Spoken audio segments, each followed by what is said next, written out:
Welcome to For Your Amusement, a theme park podcast that aims to exhaustively evaluate the world's most popular theme park attractions to determine if they are world class. I'm Ryan Bergara. I'm Byron Marin.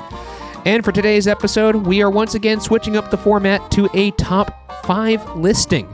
And today we are ranking the top 5 most overlooked attractions in the Disneyland Resort. That's Disneyland and California Adventure combined. Now, for a ride to qualify as an overlooked attraction, it must have an average wait time of 15 minutes or less. We gathered this data from, I think it was qtimes.com to get the overall average wait time. We thought 15 minutes was fair. That way we weren't, it wasn't too hard. We originally were going to do 10 minutes, but then that was almost impossible. So these are rides you could get on fairly quickly. Or you just don't realize exists or forget exists. Exactly. Our top 5 list is a consensus between the two of us, formed by a point system. Byron and I each made our own individual top 5s, and a ranking of first is worth 5 points. A ranking of second is worth 4, and so on and so on and so on. And then I tallied the scores together to create this aggregate ranking. As such, only I know the contents of this list, and the rankings will be revealed to not only you guys, but Byron as well. This also means that the list can be vulnerable to what we refer to as a muscle job, in which somebody purposefully lists something higher than it should be so they could sneak it onto the aggregate list. And we'll also be sharing our least favorite overlooked attraction as well, so stay tuned to the end for that.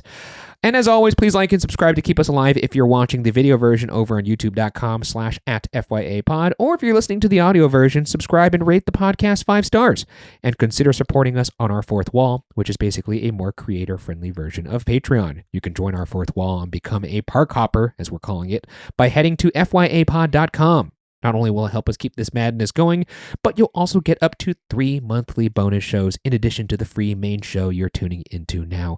And that's also where our merch store is, if you're looking to get some merch, which we appreciate. And if you are already a park hopper, I may add that you might have noticed that some of the main episodes have been trickling in to FYApod.com.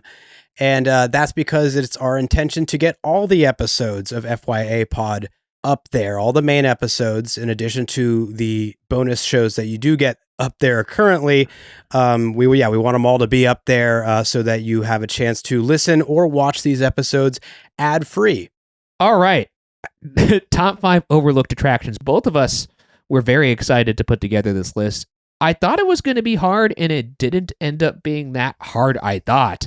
And then Byron sent me his list, and I saw something on his list that I completely had forgotten about, hence the title Overlooked. It's an overlooked thing. So and I was upset at myself, I'll have to say. I don't think you should feel too bad, because I'm still convinced that I've overlooked one. I believe you have, looking because at your list.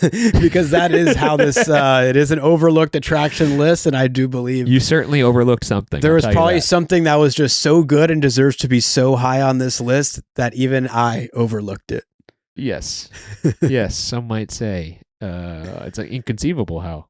But anyways, without further ado, let's go ahead and just jump straight into this. Let's reveal our number 5. Most overlooked attraction in the Disneyland Resort, which is Great Moments with Mr. Lincoln. All right. This comes in at the list with 3 points. It was listed on Byron's list as number 3, and it was not on my list.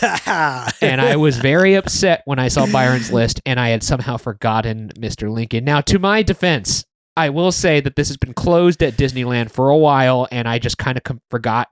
It was a thing. It's not currently operating. I believe, it's going to return with Walt, I believe, in the middle of May to celebrate the 70th anniversary. Walt the ride. But it seems like it's going to be a seasonal basis thing, and they will rotate. That sounds good to me. So we will get Abe back. And for that, I had to put it on the list, because I think it is such an overlooked. It's overlooked. It's a banger. It's overlooked. And what's crazy about it being overlooked is it's the first ride you see, essentially, when you walk in the park, if you don't count the horse carriage or like the omnibus as like an attraction. Yeah, this is the first true attraction that you see when you walk into the park, and yet nobody knows about it. Which also makes it easy, though, to overlook it. Because I feel like a lot of people entering the park are either A, walking down Main Street because they want to get to that big attraction first while the lines are shorter. Yes. Or just distracted because that castle just lures you right down Main Street at the end. Or people are getting on the Disneyland Railroad. So oh, no way. Yeah, you're right. and then, when at the end of people's day, at the end of the night or whatever, you're walking back, you're probably crawling toward that exit extremely tired. You don't have the right mental clarity to think of seeing old Abe. And well, it also kind of looks like a store. The front, it's like it's an old school it's like theater wedged between essentially two stores. I know the other place technically is selling very expensive art, but people don't look at Main Street and assume there's a ride in there or an attraction. That's true.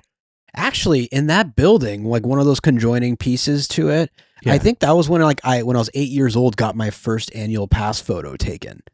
Oh yeah, because that's where the annual pass center used to be. Yeah, they've moved it around various times now. Yeah. But I believe when I was 8 years old, this would have been like, I don't know, this would have been late 90s maybe, or maybe earliest of 2000s. I don't know, but it was in that that building. I associated more with the annual pass photo than Abe Lincoln. Yeah, which is great. Now they just take your picture at the turnstiles, which is insane. But yeah, this is a shame on me for not including this on my list. I was very, very pleased to see that it still got on the list. Byron took us home. He made sure it got on the list. So all you Abe heads, you could thank him. Probably shouldn't say Abe heads given what happened to him. On that note, by the way, my mom told me a story yesterday of she went to go see Great Moments with Mr. Lincoln, and she said his head exploded. Like his head got steam coming out of it.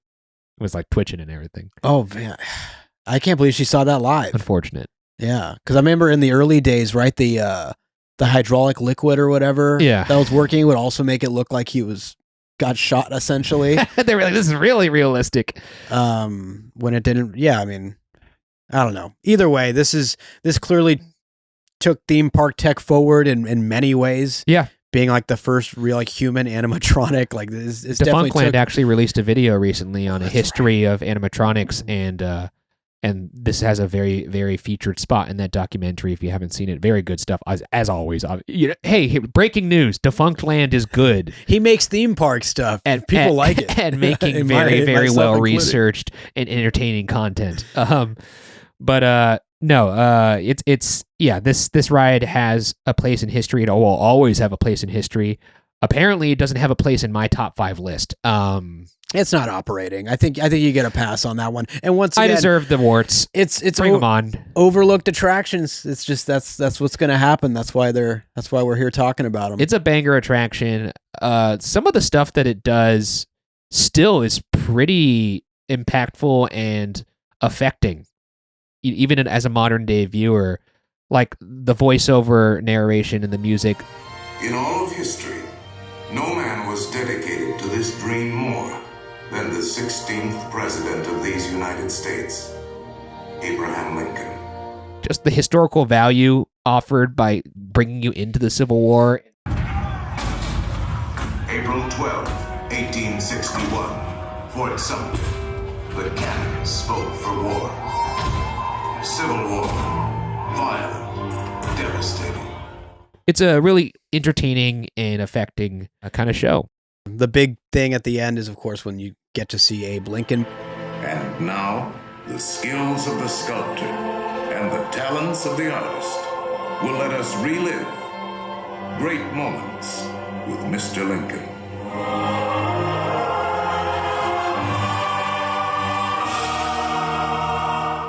But even everything before that, there's a nice little waiting. I love the waiting room area. It is nice. Because they usually substitute things out, like at the front of the building when you first enter. They'll have I think there's a bench that Walt used to sit on. I don't know if that's there anymore, but I remember at one point when I was a kid, they had the model of Space Mountain's track layout in there. Yeah, well, there was a time where it shared the same space as kind of like a mini Disneyland museum. That's what. I think or at least that's what it seemed like they were still doing up until it closed. And then when you get back towards where the doors to enter are, then it gets more historical. I know they do a neat like Frederick Douglass. Abraham Lincoln is known as the Great Emancipator, but the moniker wasn't earned overnight. It would take the tireless work of the abolitionist movement led by Frederick Douglass. It also has a really good ramp to it, the show. Like it really, it has an amazing lead up to you seeing this Lincoln figure.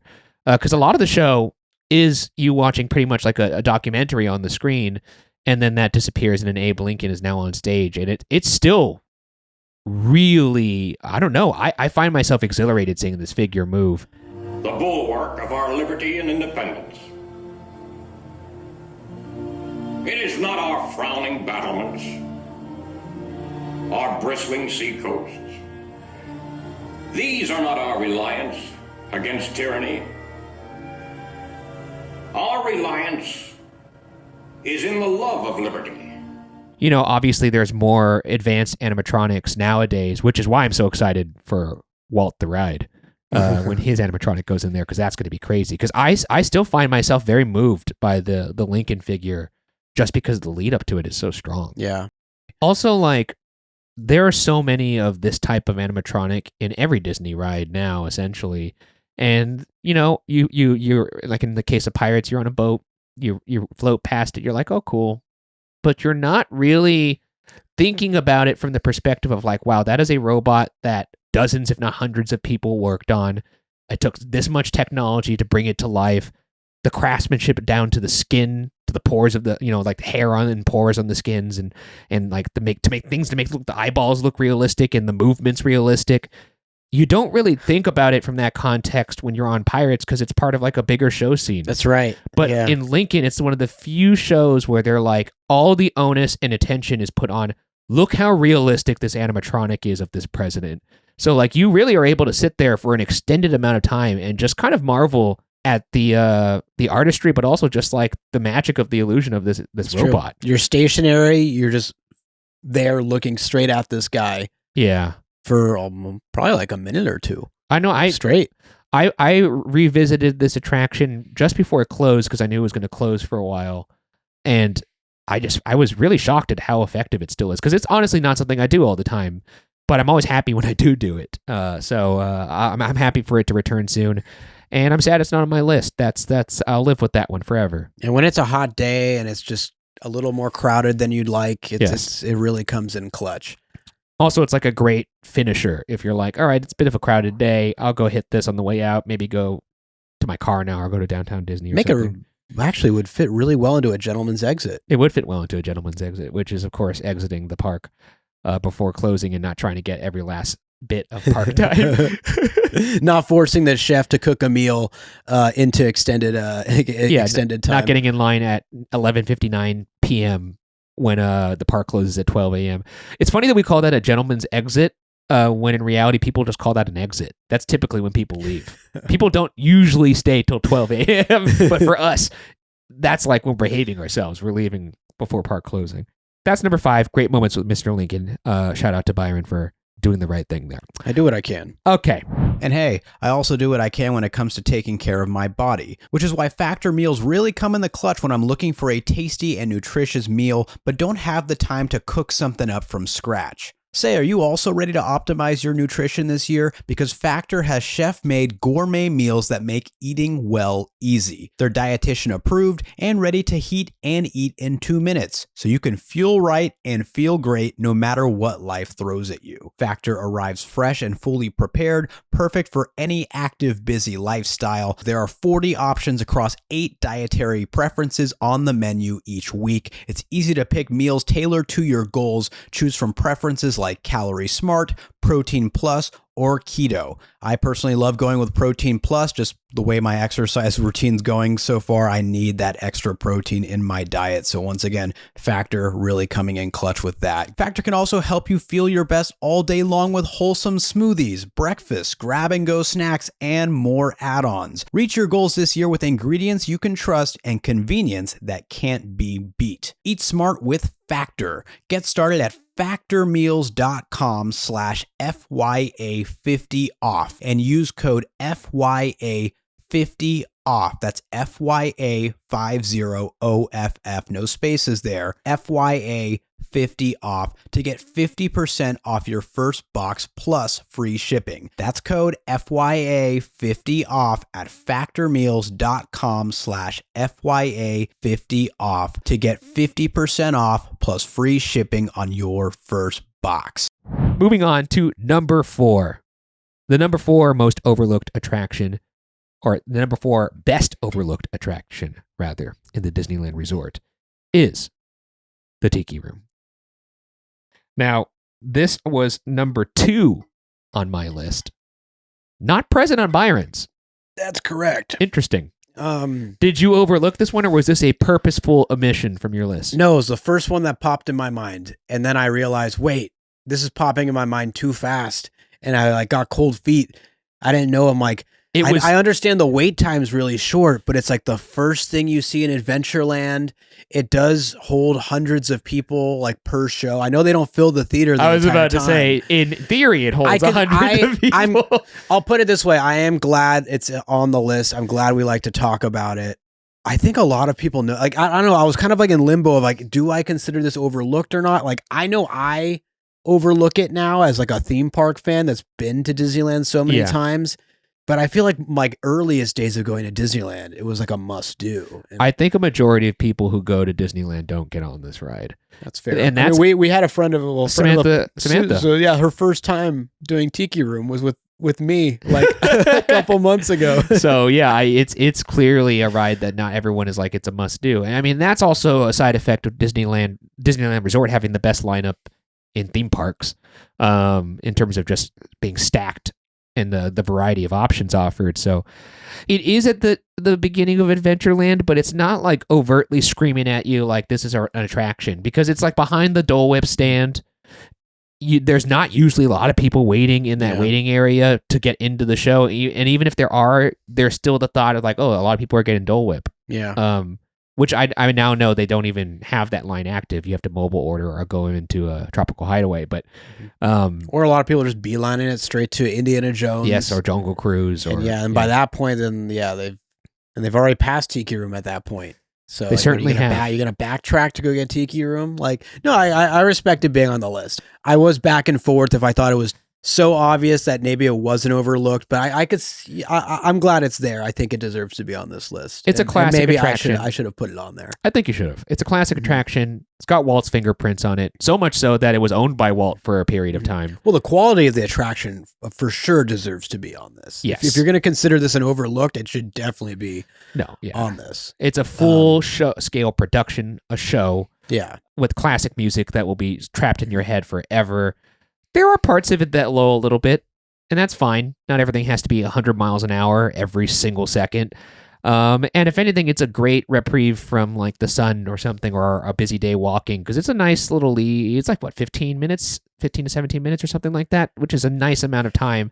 And the effects within the show they still hold up. I mean, even like the thunderstorm still was very, very cool. And that's just using simple practical effects outside of those windows. And we discussed this on our Tiki Room episode, that there's just things about it that unlock childhood memories. Yes. Of going on. It has a nostalgia shield for sure. So, I'd love to. What did Samantha think of it when she went on it? Because she's someone who wasn't mired by nostalgia. She loved it. Yeah, there it is. She was a huge fan. My wife, not a fan. Samantha loved this, like, I think she's like 10 out of 10. Like, it's amazing. It's an incredible attraction. Yeah. And if you watch that episode, the Tiki Room episode, if you love Tiki Room, you go check that out. If you haven't seen that episode, we covered it indeed at length over there. But at one point, this was going to be a dinner show, and I couldn't even imagine how amazing that would have been. That's the thing. If you throw in some like incredible like food, oh my god, with that, then maybe it's not as overlooked. Maybe it's not overlooked. Then it's like getting Blue Bayou reservations.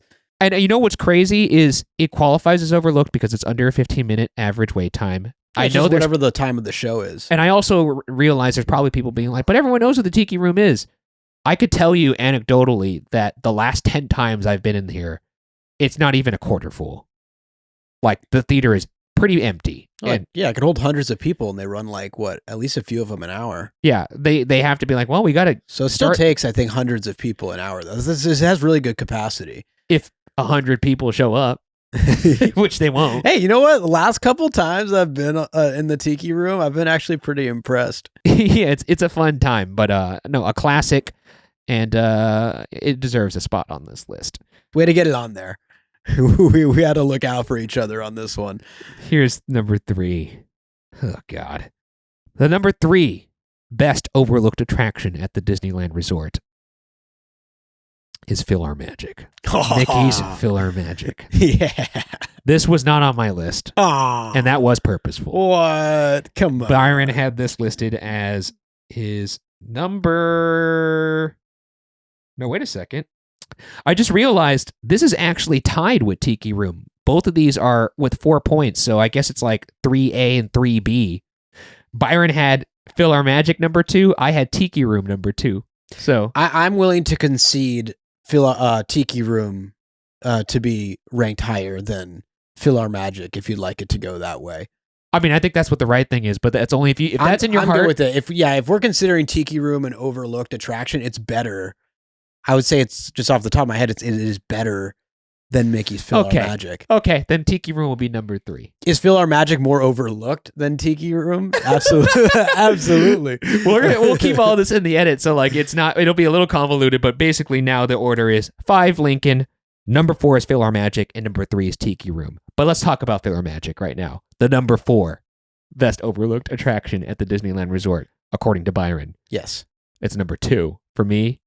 It doesn't even sniff the top 10. Look, we're covering the entire Disneyland Resort here. Yes, we are. I could name 5 off the top of my head that I like better than that. Disneyland, it's easier. I don't want to say it's easier for there to be overlooked attractions just because there are so many attractions there.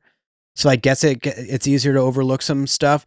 But at California Adventure, especially with like Hyperion Theater gone and It's Tough to Be a Bug gone, there's just not a whole lot of like shows and like filler attractions inside all like the Radiator Springs and Guardians, and so like it's good to have a good filler attraction, and which is why my nickname for this attraction is Mickey's PhilharMagic. That's not a compliment, you know that, right? But we're covering overlooked attractions. It's supposed to be a play on the Philharmonic, but in filler is exactly how I would describe this attraction. Yeah, and it's great filler. But go on, explain why you have this. Look. It's never a wait, because obviously it's overlooked. That's why it's on my list. Cool. I make it? Yeah, right through those doors. Nice. It explores a lot of that Disney magic stuff, like old school, like Disney tributes to old animal. Like, let's be real, like California Adventure, it's a kind of a lot of like an IP dumping ground where you have like the big franchise, like the acquired franchises, mind you, like that's true. Pixar, Marvel. And so to get like a taste of that classic Disney magic and remind you, oh yeah, like I'm getting my Disney experience. They even added a Coco scene in there, which is really beautiful. That's Pixar. Whatever. I didn't say the whole show. I'm cognitive dissonance here. That's Pixar. You just literally were just saying that it's not using acquired IP. But it still has a bunch of the Disney classical stuff. They added, I like the Coco edition. Of course I love Coco. But I'm just saying it doesn't make any sense. The high majority of this track, and it's like, yeah, it's got Mickey doing his thing. I love the music. It's got you out of the sun. You get to sit down and relax a little bit. And once again, like this is like low stress. Takes a nice little like chunk of your day out, a nice little breather in a park that just does not have enough shows. It's not a good show. How are you not? You don't think it's a good show? It's got really that big cute. ass screen. It's got that going for it. Give me Muppet Vision 3D. Look, put Muppet Vision back there. Is it like a medley of just here are the Disney hits? Like but so is like every fireworks show. For my own sake and for your sake, honestly, just publicly say though, you would rather have Muppet Vision 3D than PhilharMagic there. Oh, 100%. Okay, thank God. Okay, I didn't know how far off the deep end you were. No, yeah. This is in the space that Muppet Vision used to take place in. And before this and after Muppet Vision, I think they just had like seasonal like previews and stuff, right? Yeah, they had like when they had movies coming up. They had Tron in there at one point. They did this to, by the way, they did this to It's Tough to Be a Bug at times too. They would use that theater to promote like 3D films that were coming out for Disney. They also did it at where they have had Captain EO and Honey, I Shrunk the Audience by Space Mountain. They would promote 3D films there, but that's besides the point. Yes, if Muppet Vision 3D was there, it would A, be overlooked, and B, it would provide a lot of the same bits of satisfaction that I get with this ride. It would fulfill the same purpose. Do I think Muppet Vision does it better? Yes, Muppet Vision is like a terrifically made film, and yes, there's a reason why so many people are crying over it being like taken out, whereas you wouldn't have that same uproar if Mickey's PhilharMagic. I don't think it'd even make a headline. I'm not gonna lie. I think if we announced, if Disney announced right now that this was being taken out of the park, not a single tear would be shed. Yeah, well, anyways, it's an overlooked attraction. It's on my list, and I enjoy it. As a thought exercise, I just want to do a little quick thought exercise. PhilharMagic is a specific type of attraction. It's like essentially a movie attraction. Like, is it 3D? I can't recall. It is 3D. Yeah. Okay. So it's a 3D film, like a screen sit-down theater attraction. You have minimal animatronic work going on. I'm going to list other 3D similar attractions in Disney history, and you tell me which one is better, PhilharMagic or the one I list. Let's play. Okay. I want to play a game. Muppet Vision. Muppet Vision's better.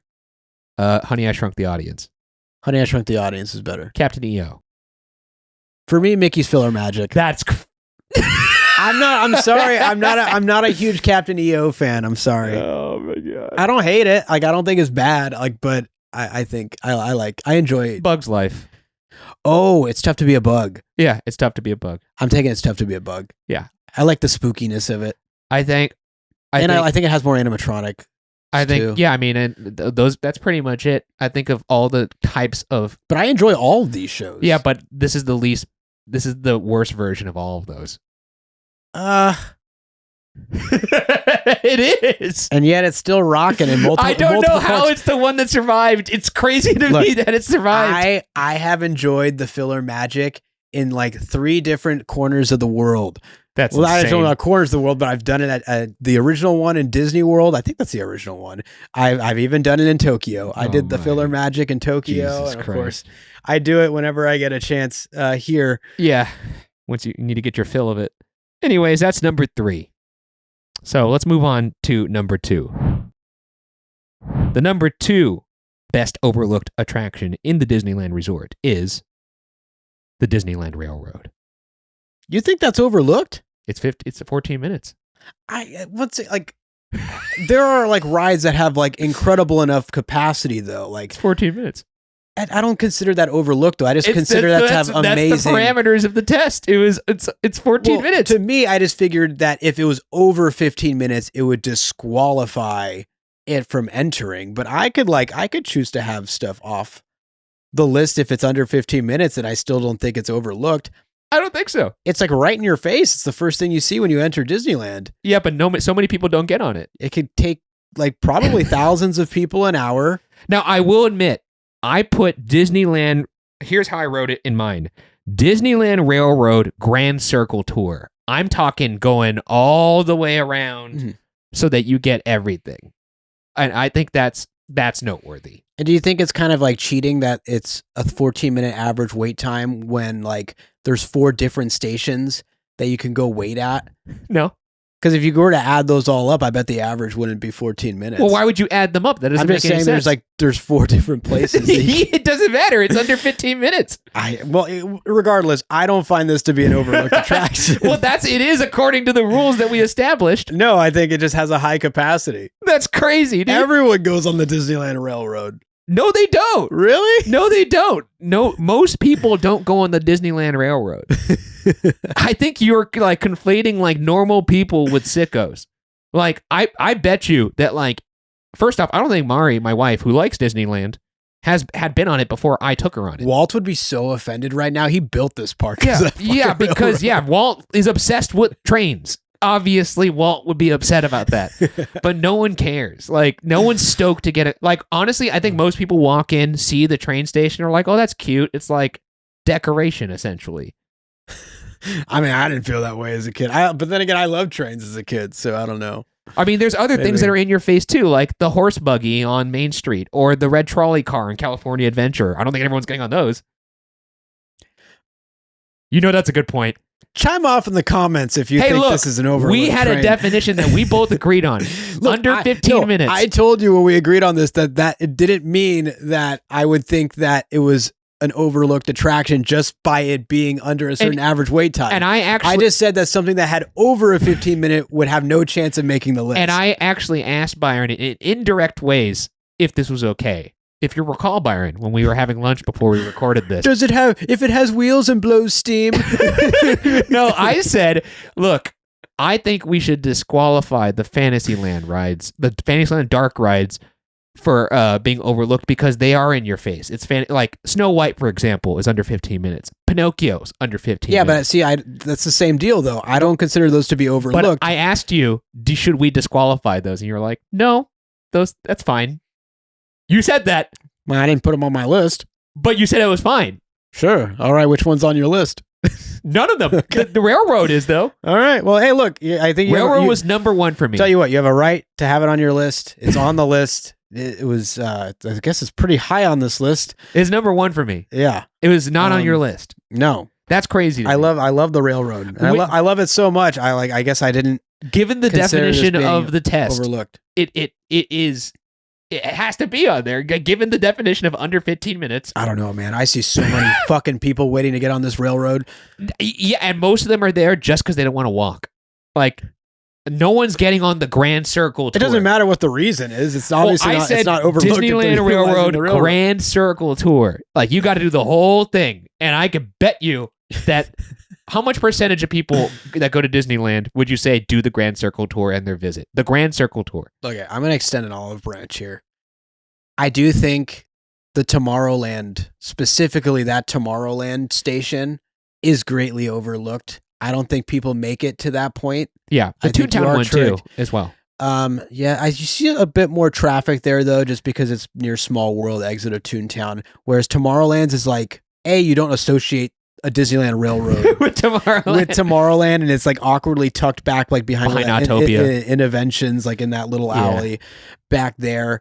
So that's usually like the shortest wait time I ever experienced, which is like usually just wait for the train to show up. You don't have to wait for a second train ever. And that's my favorite part of it because you get the primeval world. Yeah. So I would say, you know what? Like, if there's one thing that makes me happy it's on this list is because I think that part, people definitely overlook that final quarter of the experience. Yeah, let me ask you that. So first off, I will concede that the New Orleans Square station usually does have a line. But that's because it's the Main Street. Not really. That one I barely see have a line. The New Orleans Square one is always long, though, because it's in a part of the park that's far back. No one wants to walk. They see a train there. It's very visible. So it's like, okay, I'll do that. I don't ever really see anybody at the Toontown one, honestly. Mm-hmm. And the Main Street, most people who get to Disneyland, they're not like, gotta stop on that train right away. They're like trying to get to Space Mountain. Let's get to these rides before the lines get long. And when they're leaving the park, they're also, I'm exhausted. I'm not going to get on a train from the front of the park to then get dropped off at a later part in the park. They would have to ride it all the way around, and I just don't think anyone's actually doing that. Yeah, I just feel like to some extent people are experiencing the Disneyland Railroad. I think that you are putting in the Grand Circle tour, as in you got to eat, the full steak and the potatoes and the veggies and all that. You got to experience the full ride. It's the full ride. Like there's probably, how many people do you think that get on the railroad? Of that percentage of them, how many do you think actually see Primeval World?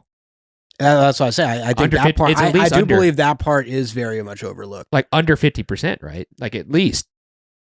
I would say because it's Tomorrowland to Main Street. I don't know. Or my favorite part personally of the railroad, and Byron and I have kind of discovered this recently, is the part where it goes through Adventureland and now the Bayou, New Orleans Square and the Bayou area. Yeah, talk about like if there's one like amazing thing that Galaxy's Edge did. I mean, it's done a lot of amazing things. Don't get me wrong, but somehow how they switched up the course of that track It's to work amazing. so well with that barrier that separates Galaxy's Edge. The berm, yeah. It's amazing. No, the Great night ride. The greatest night ride. The lighting package on the rivers of America and that bridge when you're cruising over them on this train, absolutely magical. Byron and I sat in the first car, so we were like right behind the steam engine. It felt like I was in the film The Assassination of Jesse James. It was incredible. At night, I was like, this is so nice. And then it was Christmas time, and it dropped us off, like, since we were in the first car and Toontown was its last stop, it dropped us off like essentially like within the Small World facade. Like we could touch the lights on it if we wanted to. That was wild. That was crazy. I feel like it overshot it. It did. Something like that. It did because it was the last train of the night. That's right. But no, this is one of my favorite attractions to get on the in the park. Period. It's so relaxing. It's perfect for if you want to just cruise, see the park from afar, admire all of the ambiance, and then also rest your feet. But I just don't. Nobody's sitting on the full circle. I feel confident in that. Yeah, and I think also people that like, especially like Magic key holders, or even like for many years when I was a pass holder, if you go to Disneyland a bunch of times, you could definitely see it, like kind of like Tiki Room being overlooked. Yes. Because it's not that e-ticket, but I mean, I don't know. I feel like it's a must do if you do go to Disneyland or never been to Disneyland. I do too, but most people won't take the time. Because like most people aren't treating it like a ride; they're treating it as a means of transportation. No, I think you have opened my eyes to a lot of neat nuances in this top 5 that would definitely qualify this as an overlooked attraction. I believe so. Look, you could chime off in the comments if you think I'm wrong here, but I don't think. Like so. I said, I think there's reasons why it's overlooked and reasons why it's not. But yes, I mean, I love an excuse to talk about the railroad. I think it's also super funny that on our top 5 most overlooked or best overlooked attractions in the Disneyland Resort, 2 of them you see within 100 yards after the turnstiles. Huh? Yeah. Lincoln and the railroad. Yeah. It's kind of crazy. But we still haven't listed our number 1. And this is number 1. This is the only ride that was on both of our lists. Can you believe that? Incredible. The number 1 attraction that is the most overlooked at Disneyland Resort is the Mark Twain. I knew it. Yeah. The GOAT. Yeah, I had a feeling this was... Is this recency bias, Byron? No, because I've had the, like over the past year, I've like really grown a fondness for this attraction. It is. It's so good. And I used to never ride this attraction up until like the past year. And now I do it like more times than not. It's a testament to its overlooked nature in that sense. Because I also recently started to enjoy this attraction separately from you, I might add as well. Never got on this attraction really at all for the most part. And then the past year, I don't know what it is. It's just I was like, oh, that looks pleasant. Yeah. You know what it was? It was like maybe it was like a couple years ago. It was like my birthday, and we had already done, like we rope dropped and did a lot of the main e-tickets. And I like grabbed like a mobile order coffee. Oh boy. From the Stage Door Cafe nearby. And it was like around like 9 or 10 a.m. So like the lines have kind of filled out. Yeah. And I was like, well, let's just get on and I remember to sipping that coffee and taking that in and just thinking like, how is this has been here the whole time? I never this is so, I don't know. It's like this also, like, are we getting old? Like, are these like just the little beautiful, peaceful things that we really cherish nowadays? I don't know. But well, one of my favorite things to do at Disneyland is to find a park bench on Main Street or in just any part of the park where I enjoy the ambiance and just kind of sit, soak it all in, maybe have like a coffee or a snack of some sort. This is basically the mobile version of that in a lot of ways. Like the railroad, you're a little more obscured from view in terms of like seeing the whole park. But on the Mark Twain, you have max visibility of a section of the park at all times.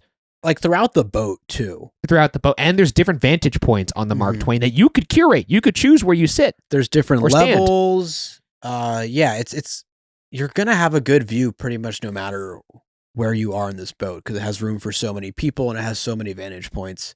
Yeah, and and like Byron was just saying too, it is an excellent victory lap to take after you've successfully rope dropped the morning. You get your coffee, you sit, and you just bask in the delight of your success. It's all so magnificent, so peaceful.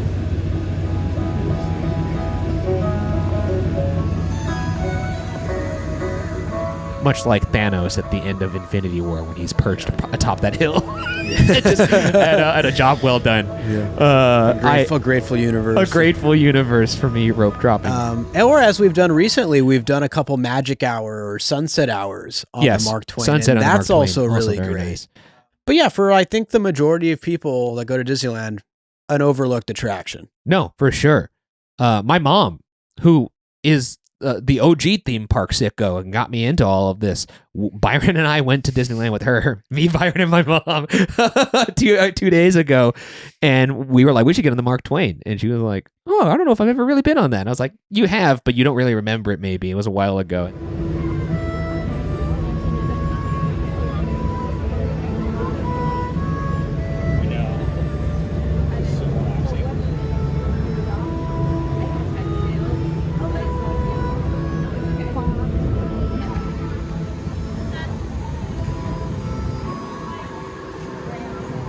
Then she got off. She's like, "It was delightful."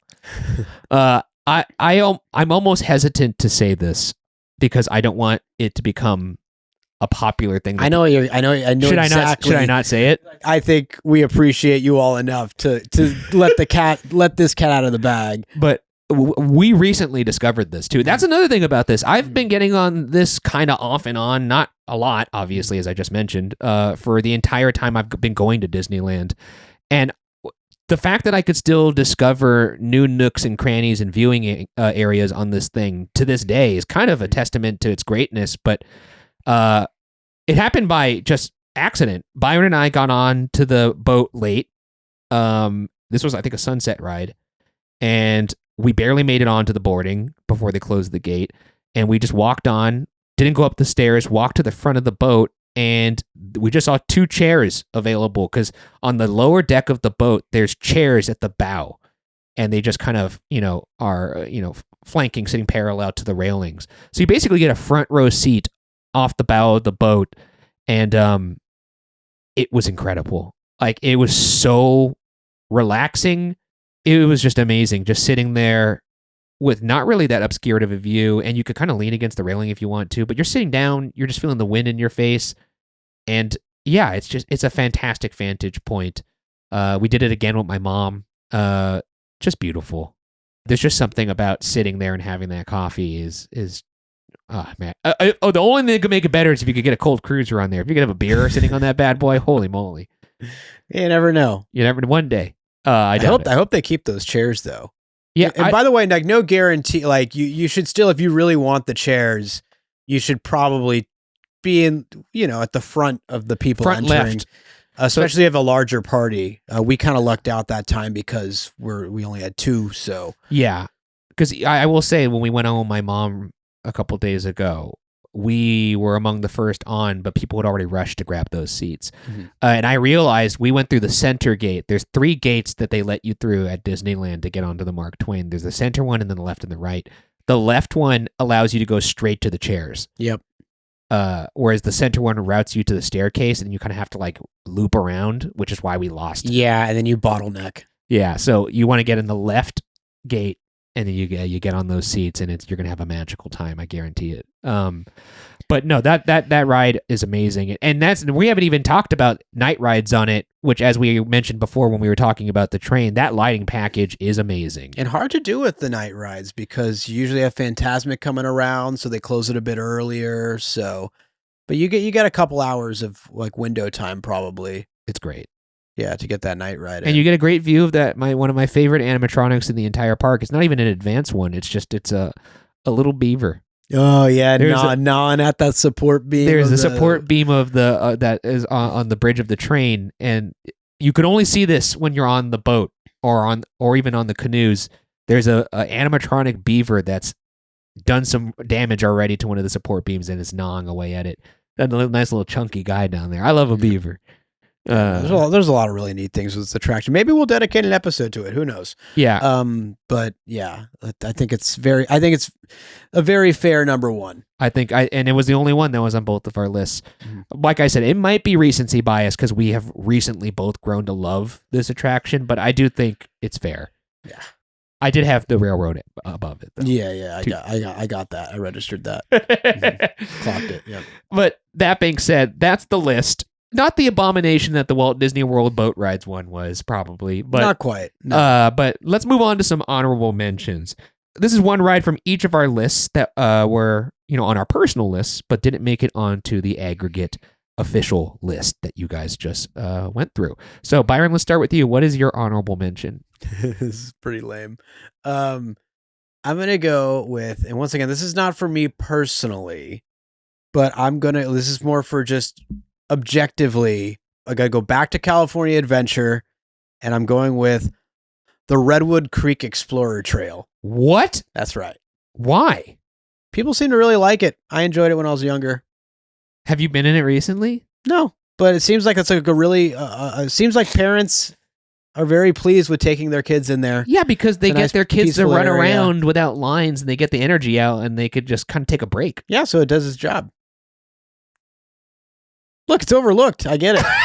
What? It's a very looked attraction. I don't know if it's long for this earth, but I figured I was no way in hell I was going to put it on my list, so I figured this would be the place to put it. My honorable mention. There's not one other place. That. By the way, I just want to let everybody know, I'm looking at Byron's list right now. This wasn't even on his list. No, I didn't put it on my list. But that's your honorable mention? Something you don't even wait. enjoy? Oh, shit. That's right, because there's... Oh, wait, never mind.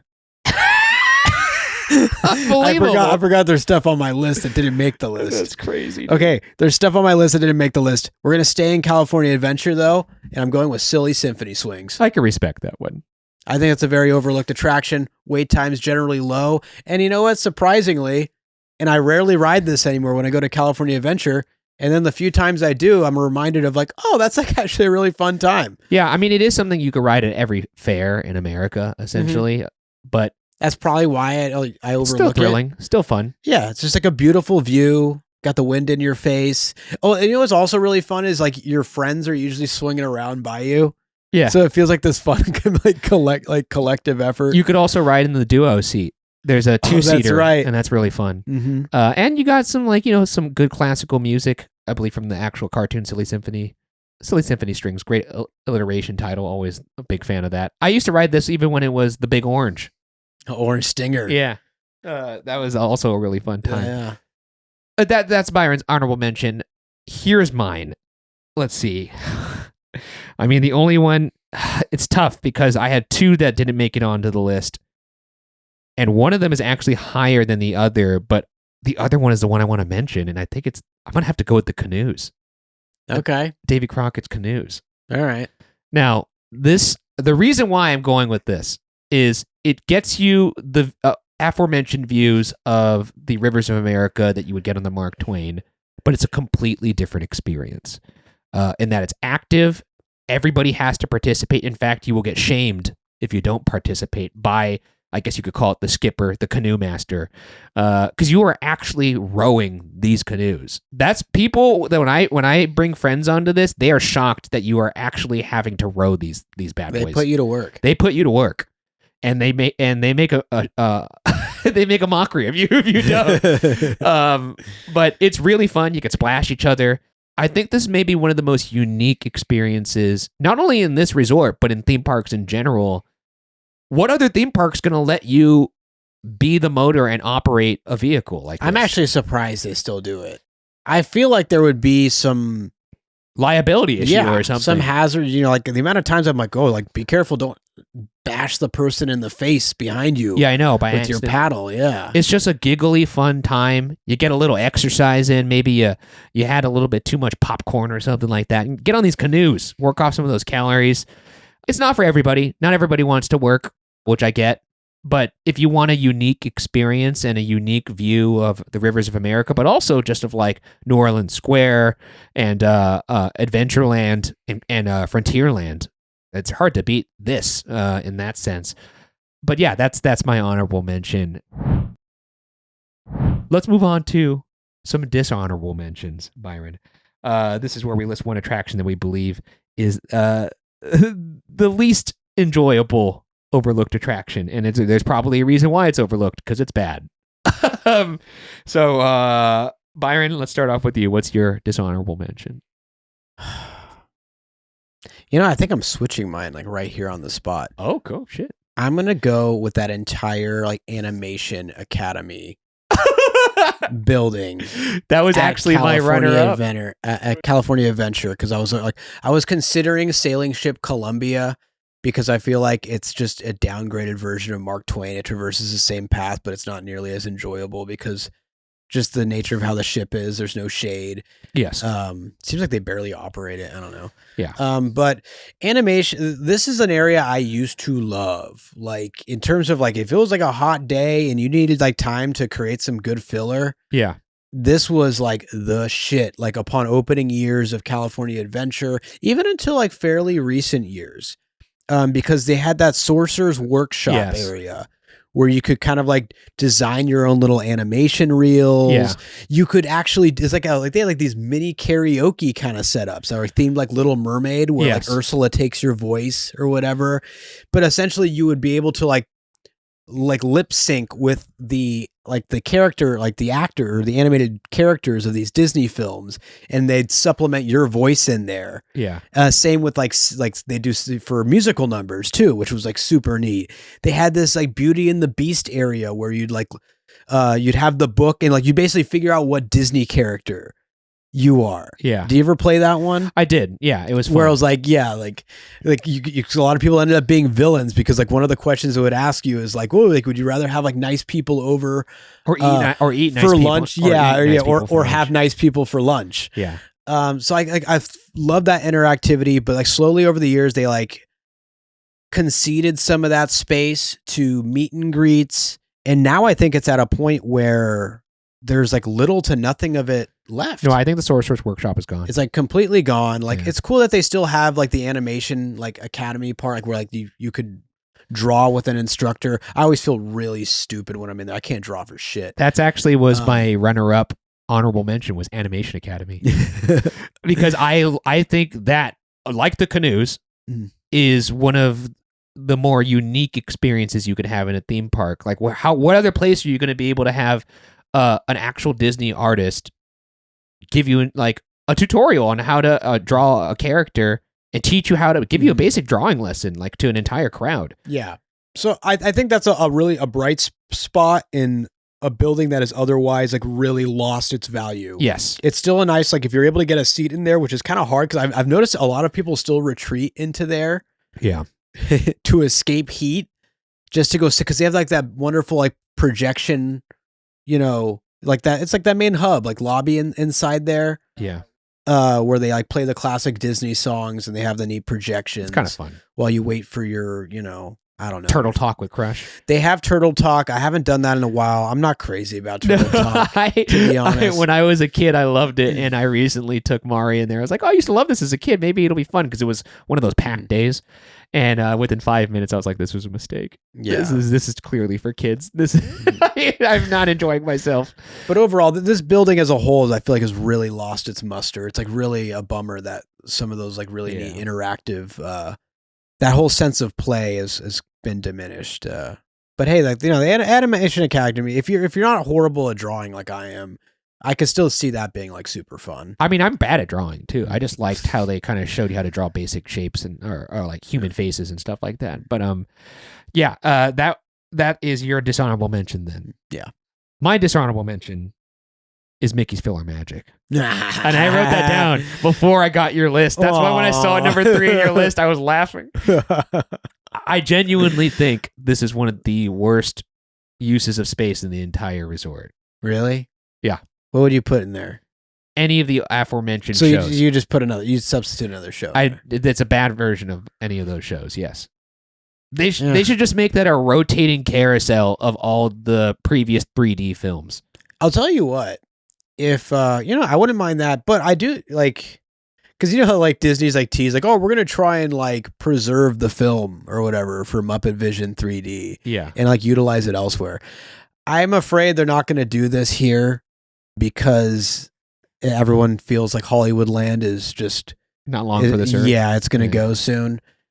But if it, for whatever reason, it does stay, I do believe that spot is still, look, They're not losing foot traffic if they bring Muppet Vision 3D back. No. If anything, you might get a revival.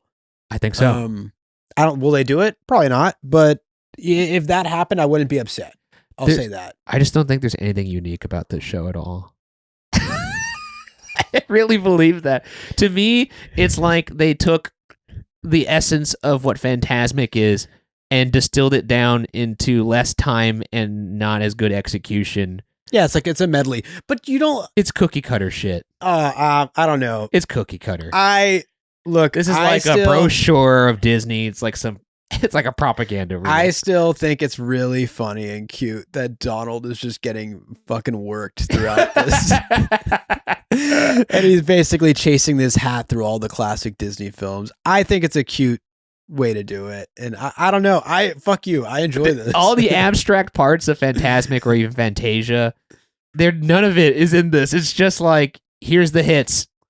I hate it, dude. I hate it so much. They got the walking brooms and stuff. I know. Yeah. They got like the cliff notes. Like they got like the stuff that is like, they didn't pull any of the substance from it at all.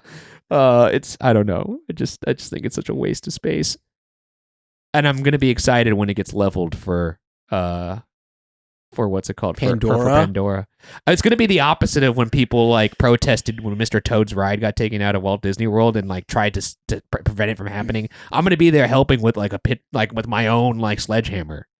I want to volunteer to help break ground on this ride. I still don't know how I feel about Pandora going there. I don't know if I agree with it, but you'd rather have Hollywoodland and Monsters Inc. back there and PhilharMagic? That's right. Actually, no. I don't think I would, but I'm just trying to wrap my head around how they're going to pull that off with the sight lines. They clearly have abandoned that. Buena Vista Street is going to be pretty. Buena Vista sad. Street was already fucked when they turned the Twilight Zone into Guardians. Twilight Zone, that's Hollywoodland. Yeah, but what I'm saying is Buena Vista Street is going to seem like super tiny. But Tower of Terror still thematically kind of looked like it belonged in the universe of Buena Vista Street because it was an old school Hollywood building. But at least it's like far back there. Now it's like immediately when you get to Carthay Circle, where you're gonna be like, oh, look at Pandora. Yeah, I mean, looking I'm just saying, over Carthay Circle. It's just... their sight lines are all over the place now, and like they just got to embrace what they are, which is an IP park. At this point, Hollywoodland is like the last remaining, like, handhold on the idea of this being a different kind of park. Just give in. All right. Just give in. Whatever. I still like PhilharMagic. That's fair, dude. Hey, look, I'm sure there's people screaming at me right now saying you don't know what I don't know what I'm talking about. I'm sure a lot of people agree too. It doesn't belong in the top 5. But for those in my camp, let's ride hard for PhilharMagic. Sure, why not? You know what, you guys, you and the other 3 people could go in there and watch this show. Yeah, alone. Yeah, maybe I'll ask him if I could ghost hunt in there because I won't have to say, could I have the building to myself? It will be to myself. It is pretty funny. Every time I walk in there, it's just like, it's the saddest pre-show room of just nothing. Yeah. Like, okay, you might walk in there, you might see like 2 people just sitting on the carpet that got there way too early. But apart from that, I went on this, I want to say about 6 months ago with, I don't know if it was with Mari. I can't remember who I was with. But I genuinely had the thought of like, oh, wait, because we walked into that carpeted area to where the pre-show room is, and there's nobody, not even a cast member. And I was like, wait, is this closed? Like, and I looked at the app, and it was like, no, it's open. Like, I legitimately had the thought, like, I think I just got onto a closed attraction somehow. And that's how empty it was. It's wild. Do you think that has to do with the quality of the show, though? Or because it seems like everything they've put there has been like a ghost town. Like, it's never worked out. I mean, that's not a great spot. That's for sure. I'll give you that. But when Muppets was really cooking, it did have a wait. PhilharMagic, I can't recall it did ever Muppets have a wait? It did at one point. Why did they get rid of it? Well, no, then it eventually diminished over time. PhilharMagic never even had like a wait. Years. Well, they didn't do any like. I didn't realize Mickey's PhilharMagic was there until I was like walking by it one day. I'm like, wait, we got a PhilharMagic? No, I was so excited. My God, dude. Oh man, I can't wait to go back. That's so bad. Okay. Anyways, before we conclude here, let's just go through our own individual top fives for posterity here. My top 5 was Disneyland Railroad Grand Circle Tour 1. Number 2 was Tiki Room. Number 3 was Mark Twain. Number 4 was Animation Academy. Number 5 was Canoes.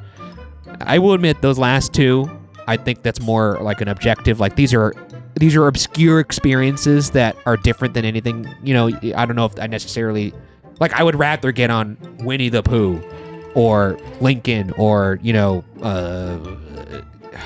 the teacups. Casey Jr.'s train. Yeah, that's under 15 minutes. I considered Pooh. Yeah. It's just I kind of felt like it might fall more into Fantasyland.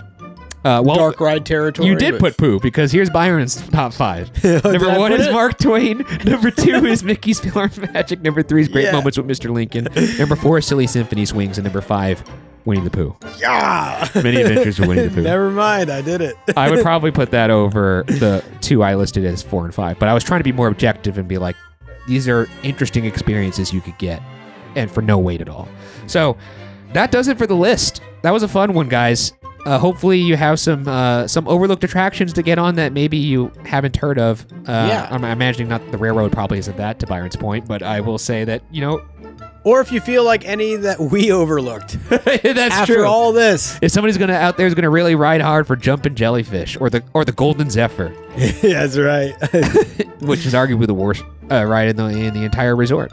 Let us know. But that's that. That does it for this episode of For Your Amusement. If you're watching, make sure to like, leave a comment, subscribe to the channel. Or if you're listening, please rate the podcast 5 stars and subscribe as well. And consider supporting us by joining our fourth wall and becoming a park hopper, as we're calling it, by heading to fyapod.com.